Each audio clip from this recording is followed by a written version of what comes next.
ఉల్లాకు సిరగట్టి ఉల్లోకి వచ్చనమ్మా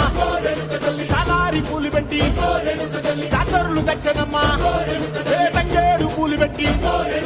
కంకాణ దూకేనమ్మా ముక్కు ముక్కెరబెట్టి ముల్లోకాల నెలనమ్మా ముందార చూడంగా మున్నూరు కన్నులమ్మా వెనకాల చూడంగా ఏనూరు కన్నులమ్మా సాధువు సిద్ధులంతా సాగిల పడ్డరమ్మా మహారాజు రాజులంతా మొగారిల్లిరమ్మా కోరిక కోరంగా రంగులు పూసినాము ఆశలు తీరంగా ఏసాలు వేసినాము నీకన్నా పెద్ద దిక్కులో కాన ఎక్కడుంది నైవేద్యం పెట్టంగా మా కాడ ఏమిటుంది మనలన్నీ అలకిచ్చి మనం ఇయ్యవే తల్లి కన్నా బిడ్డలను కాపాడవే తల్లి